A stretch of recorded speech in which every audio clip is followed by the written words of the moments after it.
Would you rather have $1 million right now or $10 million if you can make the 100-meter semifinals at the Olympics? Yeah, it kind of shocked me that somebody ran that fast that quickly. Talking about Micah, you see he's coming back? I thought he was playing football. Talking about USC, big transfer from him. You wanna cue this up, Noah? Yeah, so our boy Justin Braun transferred to the University of Florida. Noah Lyles, Rye Benjamin, as well as Grant Holloway, all starting their own podcast. One topic that they brought up, great, like racing of the athletes with Noah versus speed, like DK Metcalf versus Grant Holloway was a big one in the 40. If we were to build like a fight card, who would be on that card for pro athletes that are not track athletes versus track athletes? Who would you want to see, and what would you want them to be running? Welcome back to another episode Track World News Podcast. I'm your host, Colin Waitsman, here with our esteemed co-host, Mr. Noah Williams. Noah, how you doing today, brother? Yeah, I'm blessed and highly favored, bro, man. I'm ready to talk some more track, dog. How you feeling? I'm good. This cold has been kicking my butt. I don't know. What's the weather like down in Florida right now, man? Man, I was outside today with my t-shirt, nothing crazy. It's probably like 65 today. It was a little rainy, so I had my umbrella out. But, it's been beautiful. It's like a blessing to be able to have your shirt off in December. Must be nice. It was 31 degrees out today, windy as hell. I had to go get my hair cut, and it was like I ride my bike to my barber, and that cold was oh man, that was brutal. Biggest mistake I ever made. Nah, bro, I'm cool. I'm done with the snow. I'm retired from the snow, bro. Maybe I'll do a cabin trip one day, but I'm good, bro. I'm cool with I'm cool off it. So you think even when you're done track, you hang up the spikes, you gonna stay down in Florida, not going back up to New York or Ohio? Yeah, I don't see myself really going back to New York. If it happens, it happens. You never know what's gonna happen to you. But if I had it my way, I'll stay in the South, probably Florida or Texas. You know what I mean? Like, I like the warm weather, bro. I don't want to do the snow no more. What about you? Like, you want to stay up in Philly? Yeah, I mean, I like Philly a lot. Like, it's sure, like, there's some days, like, there's some things like now where it'll be completely cold and it's like, it's not, it just sucks. But like, I do like having the 4 different seasons. Like, that's really nice. I enjoy that. I'm sure as I get older, maybe like my mindset will change. And right now, since I'm living in an apartment, I don't have to like shovel the snow, and my car's in a garage. So it's not like, it's getting snow on it. But if I like, when I get a house someday and I'm out and I got to shovel my own stuff, maybe I got a different mindset. So for now, I like it, but I'm sure there's going to be some time I'll be like, yeah, nah, this is done. Yeah, I mean, it'd be a vibe for the outfits and stuff like that, for the dressing, for the swag and all that. It's a vibe for that. Oh yeah. So I do like my little my little weekends that I'll spend up there for like a Boston Grand Prix or like a Milrose Games. Like, that's cool. You know what I mean? You could get a little fit off, feel good going to the track meet. But other than that, man, living there under them circumstances, I'm cool. I'm good. Yeah. I got yesterday, so we had a game for my like regular job and everything, and so we were putting on like fits, and usually it's like suits that we're supposed to wear, but I was like, now let me change it up a little bit. So I broke out the well, it's not around me, but like this burgundy turtleneck that I had, Colin. a suit jacket, and I was like, let's change it up a little bit. Like, we ain't doing the same thing. Got some people that were like, okay, that you looking good, you looking nice, so I just changed it up a little bit, expanding my wardrobe. I wouldn't say I'm the most fashion forward person, so we expanded. We taking a little risks now. Hey, I feel it, bro. The burgundy is crazy. So we wearing burgundy the prior day, then a haircut after that. Man, there's somebody calling out there trying to impress somebody, man. Nah, man? We just trying to put it on a little bit, man. You never know. So it's it's cool. We trying new things. I might have to if we ever, we have to get I'm sure sometime we'll get a live, show together. We'll have to go on a shopping spree with Noah Williams. You guys show me like what we got to get. Be like, yo, what's the move? So we'll have to plan that, when we come on down to Florida or something sometime, man. Yeah, we'll figure something out, bro. We'll figure something out. We'll get what is it? Track fits. It's like that big page. There we go. Gotta holler at them, bro. Get some apparel, you know what I mean? Yeah, Track Fits. Wait, talking about social media, So you're in a much different place than me, but I gotta first shout out to what is it, Fitz Dunks on Twitter. Did you see my man's tweet? So No, I shout out didn't. to I haven't seen any of his tweets recently. What do you say? so he's a awesome dude. Big Rory Dunk, Fitz Dunks. He does track and field content. Follow him, great guy. Collaborated with him a few times. He LSU guy as well. There you go. Tiger, an Olympic bronze or silver medalist in the 4x4 in Yeah, 2016. he's a One of those. medalist. Yeah. Yeah, Olympic medalist in the 4x4. He posted on Twitter. He said, and this is just like for the regular people. Would you? Which option would you pick?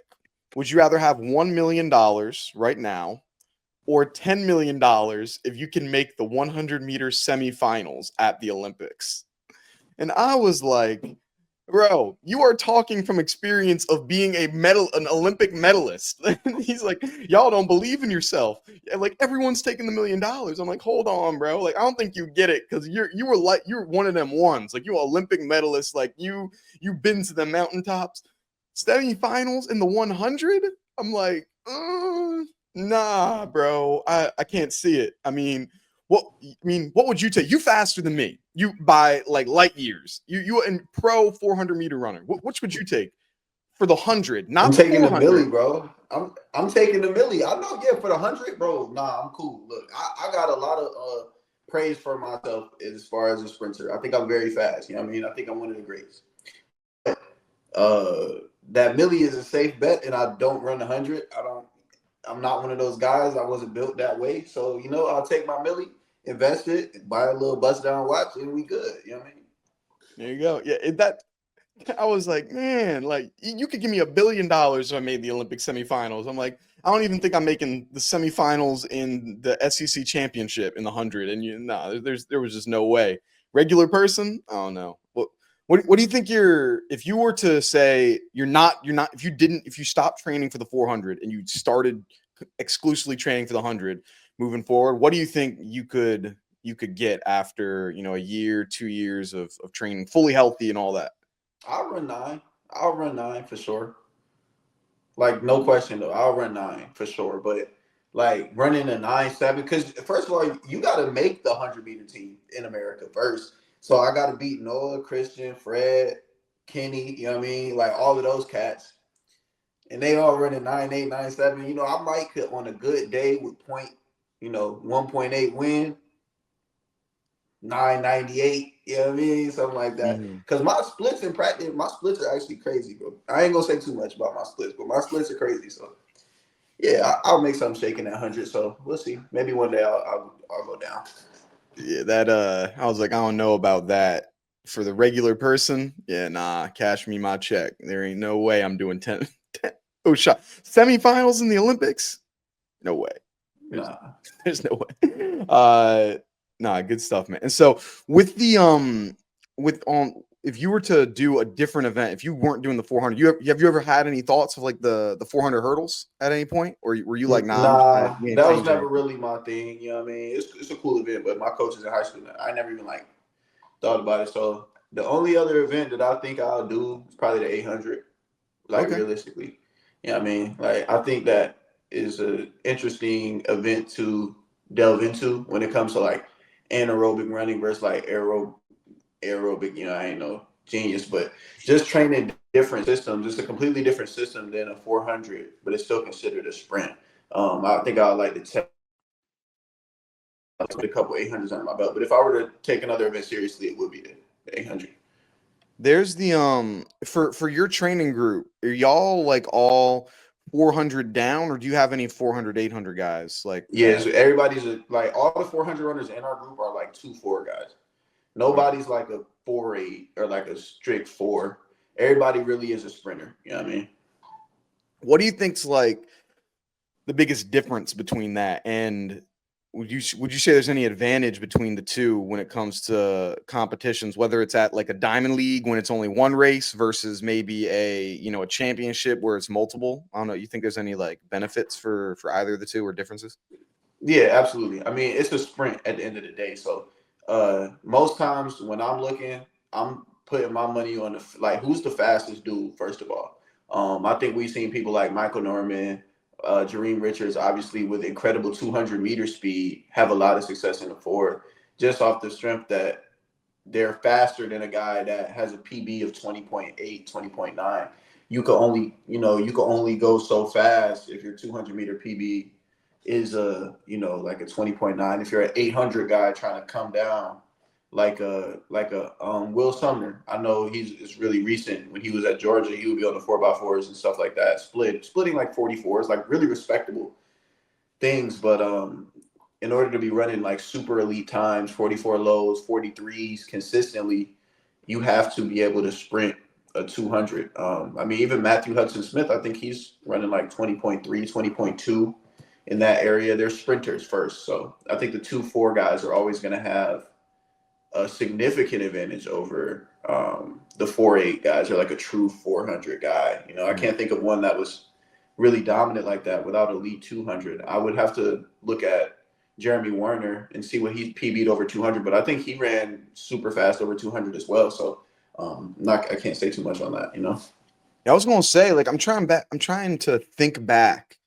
Like, has there ever, like, who would have been like the last 4.8 guy to win at the Olympics? Or like, I can't think of a ton. I think a lot of like have been 400, 200 guys that have run. Now, I think we might see a little bit more of like the people that are 400, 800 meter runners that are like 800 versus 800, 1500. Like, I think there's a little bit more to be said there. But yeah, I think that there's been a lot more. I can't really think of many guys that like started as 800 meter runners that are now 400s that have won an Olympic gold. It's a sprint, man. It's a sprint. I think the most special talent we've seen in the 800 that was able to come down was Rudisha, but he still wouldn't have, that was around the time that Wade was running damn near 42 seconds, and Wade is a sprinter.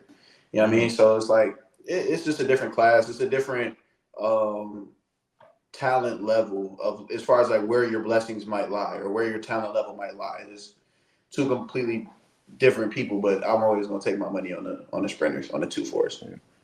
It's going to be good. Like, I'll be interested to see if there'll be ever anyone that gets that. But, and you also got to have that dog. I feel like more sprinters are more dogs, like, in my opinion. Like, yo, if you're a 2-4 guy, like, you got a little dog in you, versus like, I don't know, if you're the 8, I don't know, man. I feel like you got that little special something, which that's going to help you across the finish line when you're dying, with 50 meters left on that home stretch, man. Yeah, that's actually an interesting take, because like, I get what you're saying when you say that like the sprinters be more like dogs in a sense. I definitely see it when it comes to like, like this general like swagger or aura that a sprinter carries versus an 800 runner carries. But I really watch Bryce Hoppel up close, and he's nothing short of a dog. Like, it's just a different mindset to carry yourself, for 2 laps as opposed to 1 or a half a lap. So I don't want to say they're not dogs, but I get what you're saying. Mm-hmm. But I don't want to say they're not dogs. I got a lot of respect for the 800 guys. I guess more like loud then, if you want to say that, like more. Yeah, more flamboyant, more flashy, more. Yeah. There you go. Like, dope, man. Well, we got a couple things that have happened within the track world. Just our first kind of weeks of track, so not many results yet. Results, I guess, will really start picking up in the new year, but we definitely have a few things to go over, as well as some other discussions to be had. First, I guess we'll start off with the one like lone performance that we had this past weekend. We're going to a track that I have ran at over at Bucknell University in Pennsylvania by a racer from Penn State of Ajani Dwyer.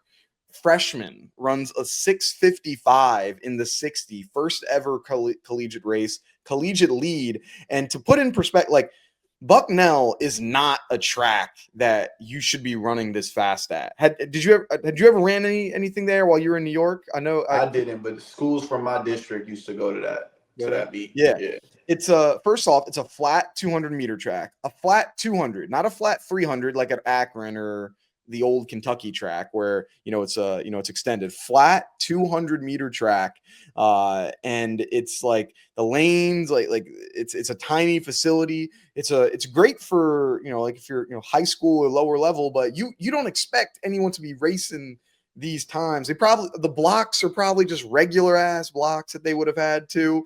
And so my school was at that meet. There was a guy from Mount St. Mary's that was in the same heat with him. He did not win, but he was a part of that race. But 6:55 freshmen getting started with their career. I mean, that's moving. I feel like we always get a few of these like pretty standout times early in the season. What were your thoughts on it, man? Yeah, it kind of shocked me that somebody ran that fast that quickly. Typically, those guys kind of fizzle out as the season goes on. So now this is just a new cat to follow. But I actually found out that this is like a soccer kid. Like he played soccer his whole life. And then he just happened to be fast. I think he was on the team last year, but didn't compete. I'm not sure why. But yeah, and I guess he always had the talent, and this is what happened. So this guy could potentially be the limit for this kid. Like it's going to be interesting to see. Yeah, I saw the same thing. Like I was looking on his his Instagram, some other posts and everything like that, and he ran track for the first time like his senior year of high school or whatever, like made nationals and qualified, and then now running at Penn State and dropping some crazy times to begin with. I was gonna ask you just that of what have you noticed anything when it comes to like fast times, and have you ever had one of them times where you ran like an insane time to open up the season, and how that helped? I don't know if that ever ran into what you did. Yeah, I was never like the first cat to pop. I kind of always like progressed as the season went along for the most part, But typically when I see guys specifically in the 60 run out of their skin in December and January, those names typically don't stick. And it's like no shade or anything like that. It's just a trend that I've seen. Maybe I'm crazy, maybe I'm tripping, but I'm sure a lot of people will attest to seeing that as well, that the guys that are running fast at that Clemson Tiger Paw Invitational, 9 times out of 10 aren't doing the same thing at the national championship meet. And like we talk about it a lot, like indoor is really fluky in that way, that guys could get one good race and pop a really outstanding race like this 6:55. He might not touch that 6:55 again for the rest of the indoor season, but he'll be qualified for the national championship meet based on time. It's just a little wonky. I don't like how that system is, just because, like I said, the trend is it's common. It's not rare.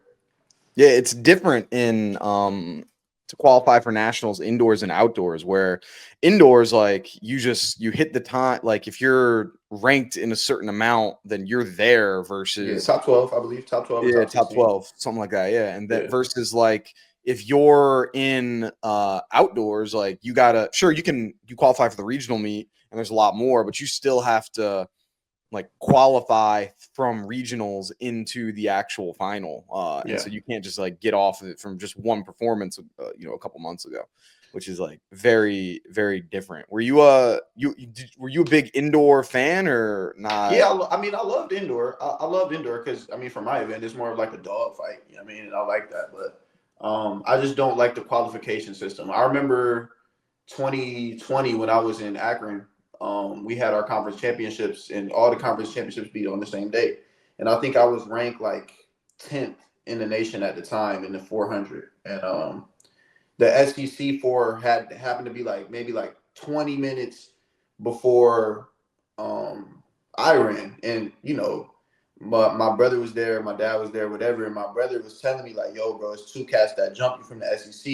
Like you're at like the 12th spot or 13th. Like you got to secure your spot, so you make sure that you know what I mean, PB here. So if it wasn't for them, actually, I probably wouldn't have made it to nationals. But that meet got canceled anyway, so it don't matter. But it's just little stuff like that. You know what I mean? As a competitor, you got to be weary of, and you got to pay attention to. Yeah, so is that something that like was that in your head of like, hey, you think that going into the meet, like you knew that, hey, I'm right around that 10 spot, I gotta have a big day, or I might have to have a big day, or is that just like, hey, I'm gonna let the chips fall where they may? Yeah, if it's like I can't really leave it up to chance. Like my perspective or my mindset on it is like, yo, I got to do everything that I can, put down the best performance that I can in order to make sure I make that qualification. If I don't, okay, so be it. But I don't want to, you know what I mean? I want to do my best to control it, like the best that I can. It's not like I don't want to leave it up to chance like that. I want to really try to control the situation. Yeah, well, that's the weird part with it. Where was your conference championship when you were at Akron? Was it at Akron or? Yeah, my first year there was at Eastern Michigan on a 200-meter flat track, and then it was at Akron the next year. So yeah. Was there, maybe I'm not remembering right? Was there something at some point in NCAAs where 300-meter flat tracks like didn't count towards like record books if like you ran something or qualification, or am I misremembering? So like I thought that there was something like that where, and that's why Kentucky changed to making a 200-meter track. Am Maybe I the record books. Maybe maybe for the the record record? books, that would make a lot of sense, honestly. Because I'm pretty sure if they do run on a 300 track, like whatever the time is, there's always like an asterisk on it, even still. Yeah, I knew there was something. I couldn't remember what it was. That might be what it is. That might be what it is. But Yeah. yeah. So yeah, these early performances, man. Like I'm hoping that we're able to continue. I can't remember who it was last year that had something, but there was always someone that's popping off. And I mean, seeing him, he almost broke the collegiate record for drawing a blank on the guy's name that was at Penn State last Yeah, year. Isn't he training with y'all? Shekna Traore. Yeah. Yeah. Did you talk to him about it at all? I don't know if you guys Yeah. chatted. He's the one that told me that he was a soccer player. He said he's like the dude had hella talent, but he just didn't know like shit about track, basically. Yeah.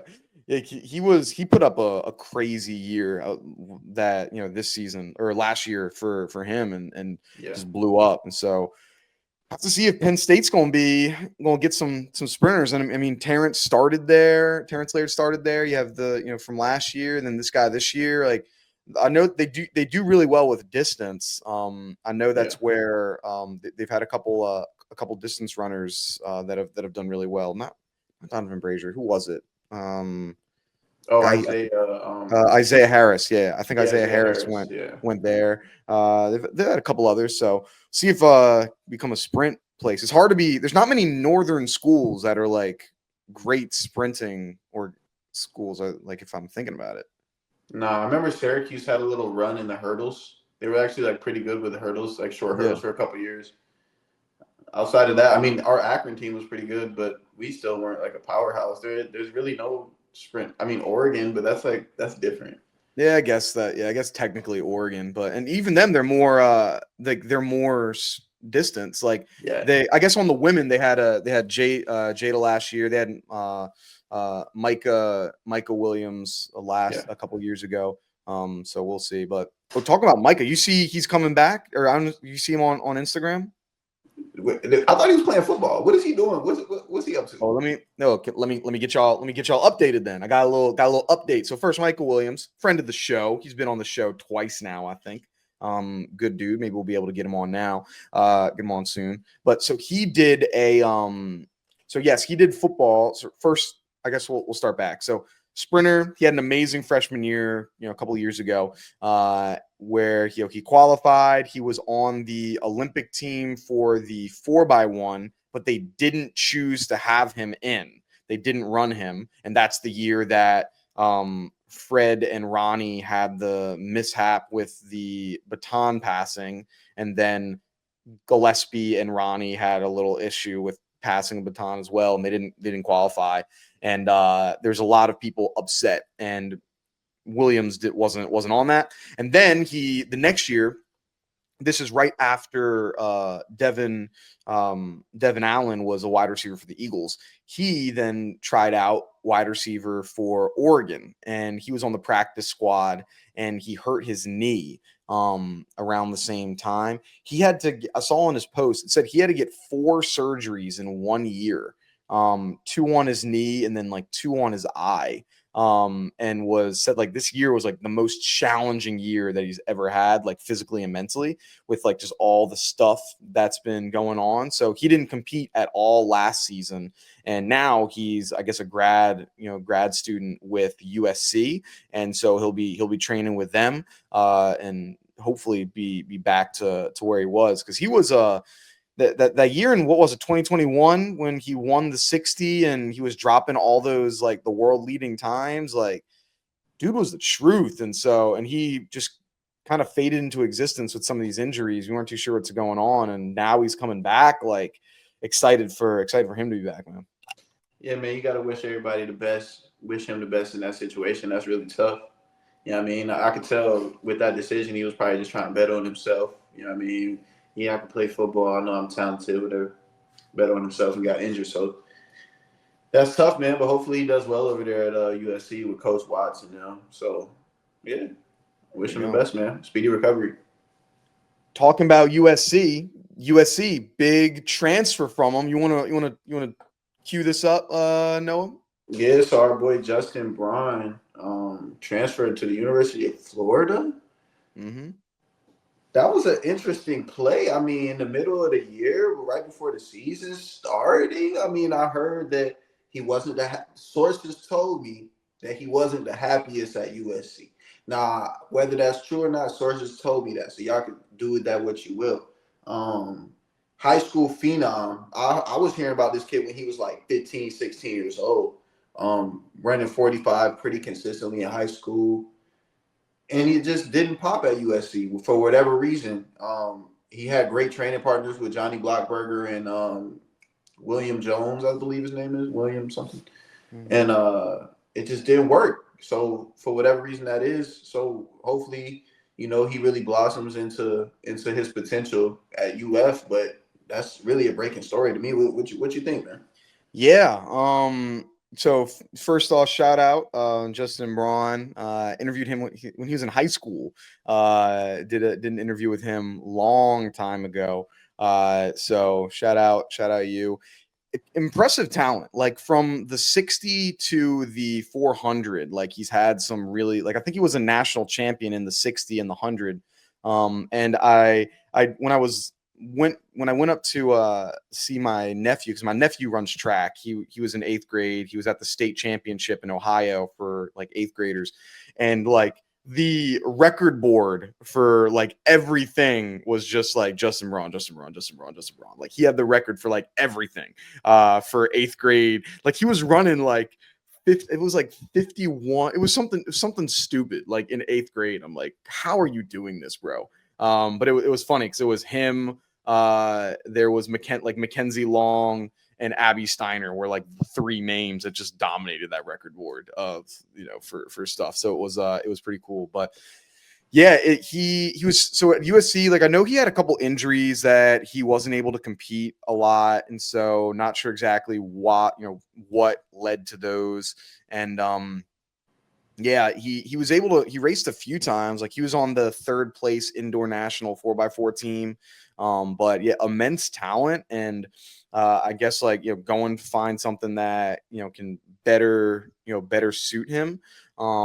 So interested with the 4x, I guess, with going to Florida. Yeah, kind of coming out of nowhere too. Like, have you heard much of these transfers that happen like in the middle of this, like in December, and like it seems kind of out of nowhere to me. I don't know anybody personally who did this, and it panned out. I mean, everybody different. Everybody's situation is different. Their circumstances are different. But I don't know anybody personally that transferred in the middle of the year and it panned out for the best. So with unprecedented territory here, uncharted territory. So let's see if it works out for him.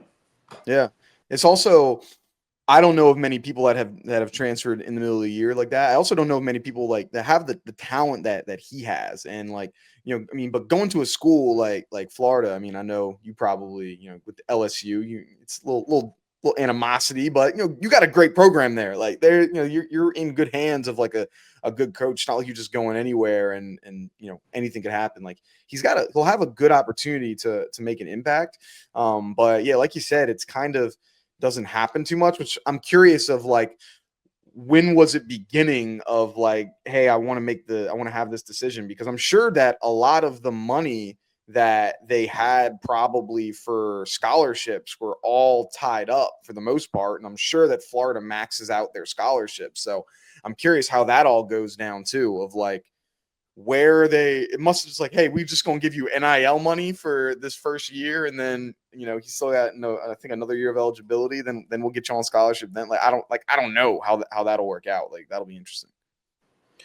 Yeah, you never know, man. These coaches pulling money out their ass for real at this point. So money is autonomous for real. So was NIL stuff like a thing when you were in school? yeah, I was like one of the test dummies for NIL, our class.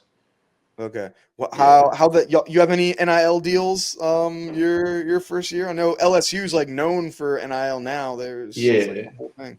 Yeah, I had a couple. Like we treated NIL like hustling. Like we was trying to like hustle our names, get our names to as many companies and local businesses that we could. That's kind of how we thought NIL was supposed to play out. So I had a deal with a little smoothie shop, and I had a deal actually with a car dealership. They helped me get my Camaro at the time. You know what I mean? So it was cool how they set that up. I just had to do like a little ad with them, and that was straight. But yeah, nah, man, NIL was cool at the time, and it's just expanded, since then. Talking about smoothies, don't you got something coming out soon? Yeah, man, I got a ebook, recipe book for some smoothies and juices. Internationalorganics.com. Y'all can check me out on IG. It's all there. You feel me? If you're trying to live better, live right, live healthy, just go ahead and tap in with that. I got a bunch of recipes for you guys, breaking down what these things doing for you. You know what I mean? So we got the ebooks available right now, literally right now on my website, internationalorganics.com, and we got the hard covers on the way. About to ship my boy Colin the hardcover. You feel me? So yeah, it's a lot of cool stuff. Sorry, I got distracted. But internationalorganics.com, man, y'all check out that book, man. There you go. Get yourself one coffee table book. Need to have it.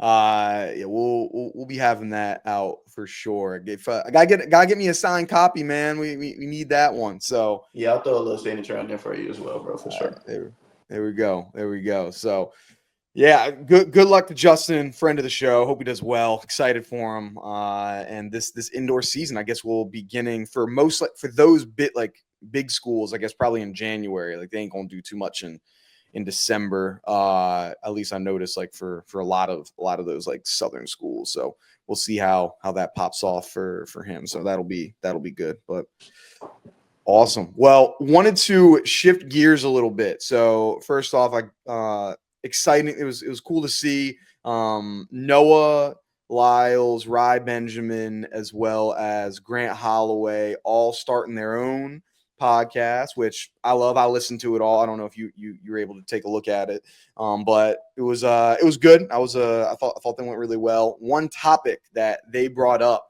and it kind of is going viral right now. NBC picked it up, but they talk about the racing of the athletes with Noah versus speed, and bringing up who should be racing pro athletes. Some like DK Metcalf versus Grant Holloway was a big one in the 40. So one I was thinking, like, who would be, if we were to build like a fight card, who would be on that card for pro athletes that are not track athletes versus track athletes? Who would you want to see, and what would you want them to be running? I can kick us off with one. So the first one, the headliner, obviously it's got to be Noah Lyles versus Tyreek Hill. Like that has to be your headline event. I feel there's nothing. I don't think there's really anyone outside of that it would be. So I feel like that's got to be the headliner. What would be some of the other people that would be maybe the co-headline or the undercard or other races that you think would be good? Or maybe just events. Maybe it isn't necessarily just a running event. Maybe there's some other types of things that you want to see in there. Yeah, I would like to see some sort of like event that could compare Ryan Krauser to like an offensive tackle, and kind of see, I don't know if it's like they're pushing something, pulling something, where you can line those two guys up like a shoot. Can I think of Mekhi Becton, right? Mekhi Becton and Ryan Krauser in like a push, who could damn push, or had them two play tug of war or something like that. You know what I mean? Like two just beasts from two different sports. Just do some strong shit. Both of them do some strong shit and just see who could, do the most strong shit.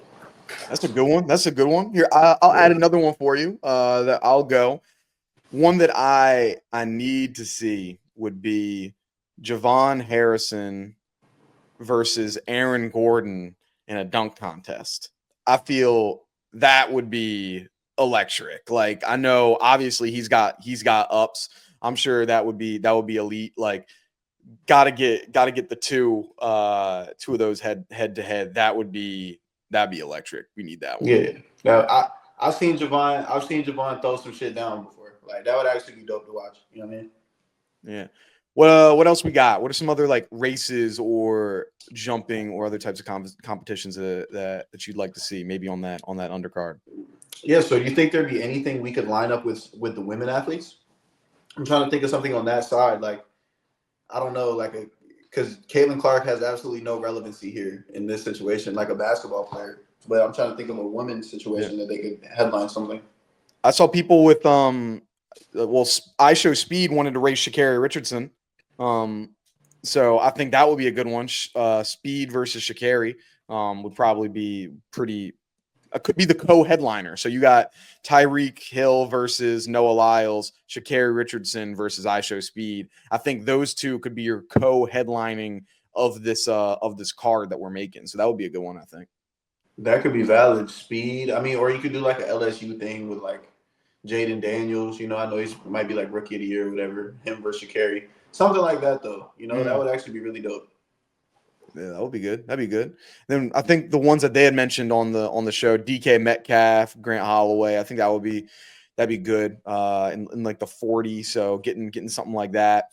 And any other ones you can think of, like put on that card for the whether it's a 40, 50, 60, whatever it may be.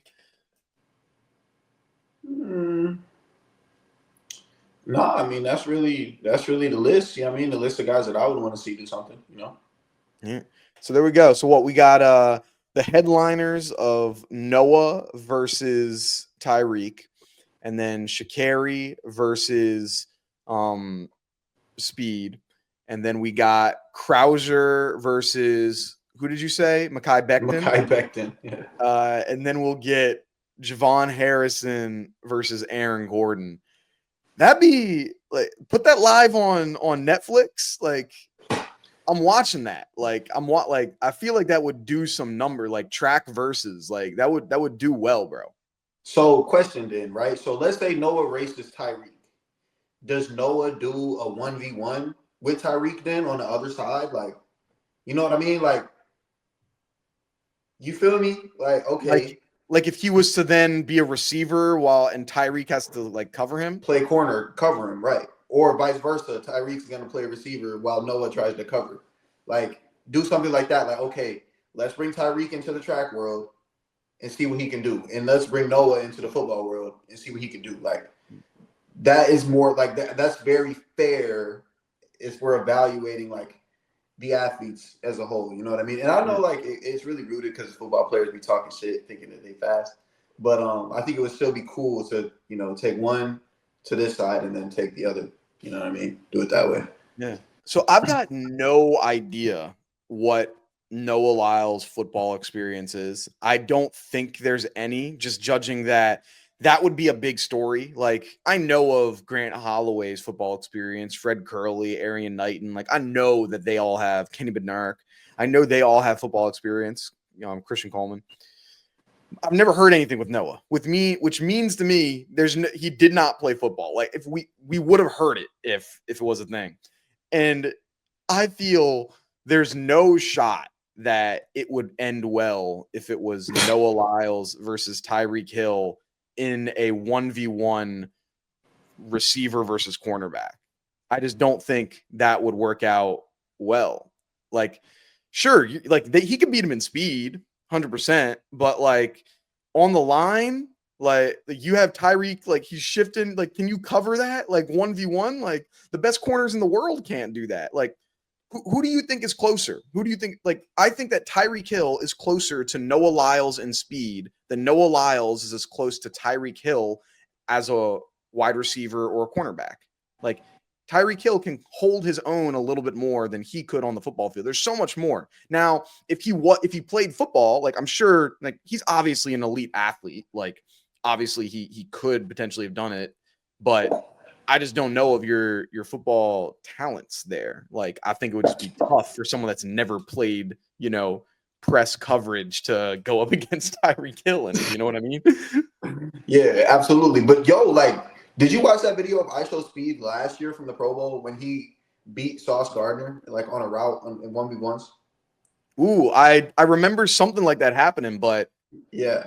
So like shit like that, like, you know what I mean? I just think just to evaluate athletes, it would be cool to take both into the others respective. And we also have seen where Tyreek's playing corner on against like in YouTube videos, like with Destroying, where he's getting mossed by like high school football players. So like, I think it would be more fair if it was Tyreek Hill is the corner and Noah Lyles is the like that. I think it could be more fair. But if it is Noah's got to play press coverage against Tyreek Hill, he's going to get just as dusted as Tyreek Hill is going to get dusted in the sixth. Like, it's not going to be close regardless. But if you put him at cornerback, I could see it. Just like when they had the Floyd Mayweather versus Conor McGregor fight, and they did it boxing. Yeah, because if they did MMA, Floyd's going to get killed against Conor at that point in his career. Boxing, you got a chance, and obviously he's much better, but it'd be a much better match than if we're like, okay, yeah, I just think it wouldn't be as exciting. Yeah, for sure. Well, yeah, man. I don't know. It's a lot to see. Hopefully that they integrate that in this year's Pro Bowl. It's still time, and it's in Orlando. So look, okay, so it has to happen, right? Like, it's gotta happen. Like it's in. I didn't know that part. So you're telling me the Pro Bowl is in Orlando, which is where you guys train. When Rai Benjamin asked him twice, is this going to be happening at the Pro Bowl? He gave I can't really say too much about what it's going to be. That means it's got to be and he said it's going to be happening this year. It has to be at the Pro Bowl. I feel like it's got to be. Got to. That shit right around the corner too. So, hey, I hope it happens, bro. I hope it do. I want to watch it as a fan. I want to watch it. Would you go? Yeah, I probably would, more than likely, for sure. Especially if he like lets us know, like, hey, I'm about to race Tyreek. Like, I hope they don't do like a surprise bomb, because if he lets us know, I'll definitely go. And I'm gonna need to get on the field too, Mr. Lyles.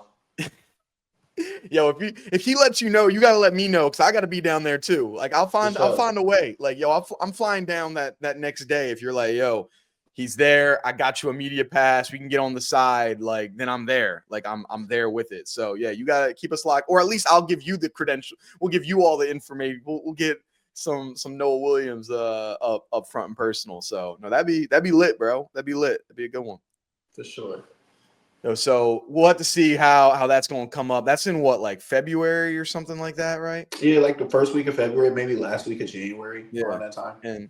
And we know Tyreek's going to be free, because his team definitely ain't going to be in the playoffs. So he going to be Miami ain't going to be they going to be cool. He'll be available, so that's not going to be much of a problem. They'll have the free time to be able to do that. So that'll be lit. There we go. Shoot, I think that's most of the stuff for our track world. Track's really going to start picking up soon with January, and we'll be going reviewing all of those things. Wait, I did see this, because I'm curious your side of it. Did you see the video of Gabby Thomas running the mile? No, so this was also going live of like Gabby. She ran the mile in like 5:21, 5:23, or something like that. And people just talking about like, how different that training is as a 200-meter runner versus these mile people. What do you think you could run the mile in if you were to What's the world record? do it? What's the world record? You said it's 4 what, like 4, geez, I think it's like 4:35, 4:39. I don't know, something like that. I think my fastest mile, I ran it during COVID. I think it was right around what Gabby ran, actually, like 5:20 something. Okay. Yeah. So like you think you go, so like I guess really good would be like if you go sub 5:15. Yeah, for sure. Just put me in a race with somebody that really run it. That's all I need. I don't need training. Just put me in a race with somebody that really run it. For real. No training, just straight energy. Give me, you pace me out for a 5:15 or whatever, and we'll go out there and get one. Why Yeah, not? pace me out. I just need to see how far, you know what I mean? Like if I can really, yeah, I can make that happen though, for sure. I'm confident in myself. There you go. Good stuff, man. Good stuff. Well, it's been another episode of the Track World News Podcast. Next week we might have maybe, who knows, a surprise guest potentially. We'll see.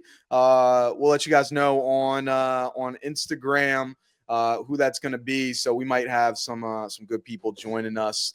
We have definitely a good guest lineup of people that should be joining us this year. A lot of good content. So if there's anything that you guys want to hear from us, please let us know. We'll definitely make sure to make it happen. That's going to do it for us. Have a good one. Peace. Peace.